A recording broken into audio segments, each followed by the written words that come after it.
With over 300 million copies sold on virtually every platform, it's not hard to see why Minecraft is easily one of the biggest phenomena of the last 15 years. So it was inevitable that we'd eventually get a movie based off of it, though in my opinion it probably should have came 10 years ago. Hi everybody, Anthony here from Awesome Theme Productions, and today I'm going to give you my review of a Minecraft movie. But before we get started, you know exactly what to do. At the end of the video, if you think I've earned it, please leave a like, subscribe, and ring that bell so you never miss any of my new reviews. Now let's get into it. Get ready, because this synopsis is going to need a TLDR. A Minecraft movie stars Jack Black playing himself again, though everybody calls him Steve for some reason. Anyway, Steve, has always dreamt about being a miner. So one day he just dives into the mines, finds a magical glowy portal, and ends up in the overworld, aka the blocky, colorful Minecraft land that we all know and love. He builds himself a cool little utopia with his pet wolf named Dennis, and everything is going great for him. He's finally able to be creative, until he accidentally opens a portal to the Nether and gets kidnapped by the evil Malgosha. She's voiced by Rachel House, completely hates creativity and fun, and leads an army of evil pigs. To stop her, the film throws together a ragtag group of heroes. Two orphan siblings, Henry, the imaginative underdog played by Sebastian Hansen, and Natalie, his protective older sister that is now his guardian, played by Emma Myers, who you may know from Wednesday. And there's also a random entrepreneur named Dawn, who also happens to be the orphan's realtor, played by Peacemaker's Danielle Brooks, who honestly feels like she wandered in out of a different movie, and Jason Momoa as Garrett, the garbage man Garrison.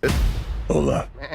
That thing doesn't understand a word you're saying. We're talking. A washed-up pro gamer who now runs a dusty retro gaming shop. Together they must mine, craft, and save the overworld. Alright, so now that the plot's out of the way, let's get to the actual movie. It's not good, but weirdly, I didn't completely hate it. It's not all bad. Let's start with the bad stuff, because that's definitely going to be the bigger pile to mine through here. Oh, I get it! The characters, absolutely one-dimensional. Steve is a lot, with Jack Black turning in one of the most aggressively Jack Black performances I've ever seen. An ender pearl. And that was the only one I had. No biggie. Every line feels like he's trying to summon the ghost of his past roles from things like School of Rock or Kung Fu Panda and mesh them together, and it kind of just comes off as exhausting. Shut up! ¿A quién estás diciendo shut up tú? ¿A mí me estás diciendo shut up? It's a bunch of overacting. That's the best way I can put it. And Jason Momoa, man, I'm not sure what kind of bet he lost or if he really just did have fun with a self-deprecating role, but he is an absolute in this movie. Who are you again? Garrett the Garbage Man Garrison. Gamer of the Year 1989. Whatever. I barely think about it. Almost every action or line from him is either wrong or stupid. He doesn't do anything right until like one thing towards the very end. I can't do anything right. Plus, his humor is very cringe. The kids? Forgettable. Natalie is basically just the responsible one trope with nothing else behind that, while Henry, who has a little bit more to him thanks to his whole kid who just wants to build things is bullied by society for not conforming thing, just doesn't really have that much going for him either and doesn't even have that much personality. But I did also really like the message that came with him about not stifling your creativity for the sake of others. Danielle Brooks' character too literally shows up out of nowhere and just has some slapstick moments where she fights CGI creatures, or a ton of one-liners that don't really work all that well. There's no real arc or growth here for hardly anybody. You'll never change. In fact, the only characters who get a little bit of development besides Henry just being bullied are Steve and Garrett. And even then, it's bare minimum connect the dots stuff that you learn after learning their backstory. Like, oh, Steve's been so lonely and now he uses his creativity to find friends. Garrett learns to stop being a human Dorito bag. Cool. Next. Let's talk humor, or what they tried to pass off as humor. It's either dumb slapstick or characters yelling at each other. Some of it got a chuckle out of me, but for most of it I was rolling my eyes. Hard. Then there's the meta humor, which tries everything it can to wink at the audience. Characters saying things like, first we mine, then we craft, and flint and steel, Flint and steel. and chicken jockey. Chicken jockey.